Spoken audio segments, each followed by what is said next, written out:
Une semaine d'images dans le Grand Lille. 7 jours, 7 minutes.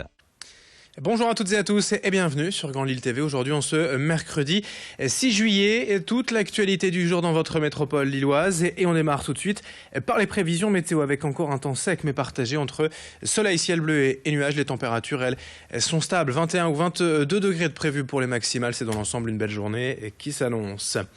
L'image à la une aujourd'hui, c'est à l'Homme, le foyer d'accueil médicalisé La Vie devant soi, qui vient d'inaugurer sa ferme, un espace de verdure situé en plein cœur du foyer, à 2 pas des chambres des résidents, des personnes victimes de lésions cérébrales à la suite d'AVC ou de traumatisme crânien. Il y a ici des poules, moutons, chèvres, lapins ou encore des pigeons dans une volière. Et ce sont les résidents eux-mêmes qui s'occupent des bêtes. Cela correspond bien sûr à un travail de reconstruction pour ces personnes ayant conservé un traumatisme lourd. Cette ferme est installée en fait déjà depuis 2011 et vient d'être rénovée afin d'aménager un accès pour les personnes à mobilité réduite. De nouveaux box et une salle médicalisée.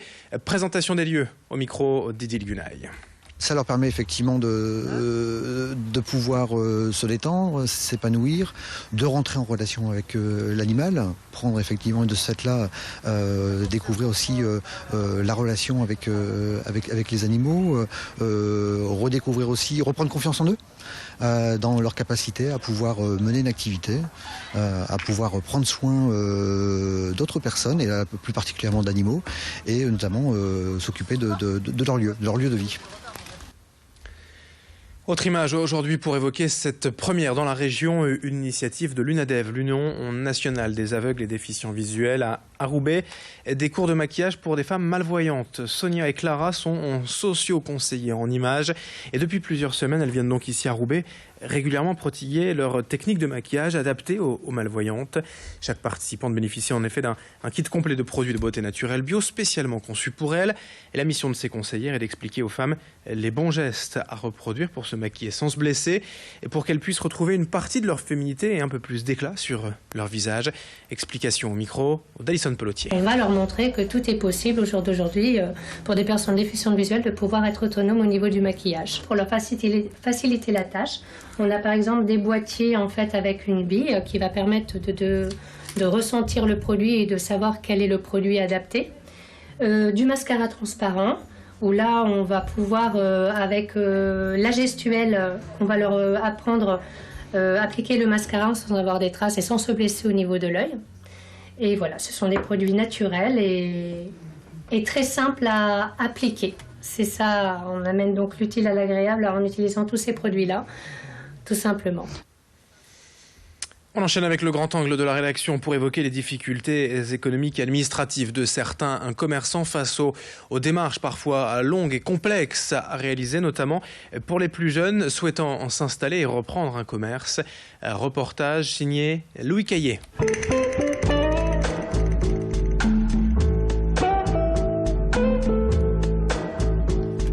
Dans le centre de Vambrechy, Peggy Carlier est coiffeuse depuis 16 ans chez Zouzou Coiffure. Cet artisan espère reprendre le commerce de la gérante, Zouzou, lorsque cette dernière partira à la retraite d'ici quelques années. Problème, bien que l'artisanat reste la première entreprise de France, lancer son commerce relève souvent du parcours du combattant. On ne peut pas dire que l'artisanat est compliqué. L'artisanat, ça reste un métier de passion pour n'importe quel domaine. Dans l'artisanat, il reste juste c'est l'administration.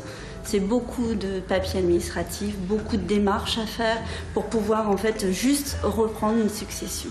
Des démarches administratives lentes et compliquées et un financement dur à trouver. Les banques ne prêtent pas facilement aux jeunes qui veulent s'installer.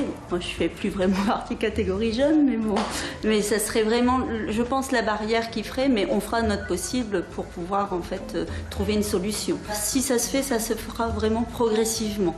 Donc en faisant vraiment les démarches qu'il faut progressivement, en s'y prenant à l'avance, de façon à pas non plus faire tout à la dernière minute. Pour faciliter ces démarches, Peggy a sa petite idée. Il faudrait que le gouvernement fasse de nouveaux concours contrat de façon à simplifier en fait toutes les démarches administratives à faire, avoir un système qui permet justement d'aider les jeunes à pouvoir se lancer sans devoir faire un parcours financier, courir les banques pour trouver vraiment un prêt qui va en fait pouvoir nous permettre de nous installer.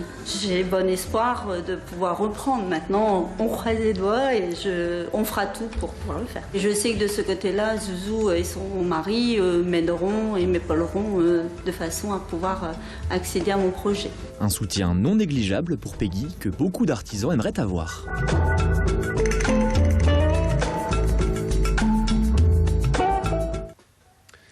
Et puis d'autres images dans un autre registre pour terminer à la rencontre du canicross et de ses adeptes dans la région, notamment ce club de canicrosseuses à Bouvines en bordure de la Marque, tout accompagnées de leurs chiens à pied ou à vélo. Elles font partie de l'ASLA, l'association à l'origine de ces entraînements en groupe, la seule dans le Nord à proposer le canicross à ses 90 adhérents. Elle organise avec d'autres clubs nationaux 12 compétitions. En France, cette discipline sportive, vous le voyez, permet de pratiquer du sport et de tisser un lien particulier avec son chien. Il s'agit de trouver le bon rythme avec son binôme, mais cela n'est pas toujours facile aux premiers entraînements. La prochaine compétition, c'est du 6 au 14 août prochain dans l'Isère. Et déjà, les canicrosseurs de la région se préparent et s'entraînent. Explication au micro d'Idil Gunaï. Le principe, c'est de courir avec son chien. Le chien doit toujours être au minimum devant ou à côté de son maître. Et surtout pas derrière, puisque c'est les seuls cas où on a des pénalités, quoi. On leur apprend à l'entraînement les ordres de base, donc droite, gauche, devant, derrière, pour gérer les descentes, les montées, le relief. Ça peut aller assez vite. Moi, ce que je conseille souvent aux gens qui veulent débuter, c'est de se rapprocher d'un club, d'entraîner le chien avec des chiens qui sont déjà éduqués à ça, des canicrosseurs qui sont déjà expérimentés. Et du coup, ça vient beaucoup plus facilement aux chiens. Et ils apprennent très très vite, en 2-3 séances, ils connaissent à peu près les ordres de base. Et c'est la fin de ce journal. Dans un instant à suivre la météo et l'infotrafic sur Grand Lille TV.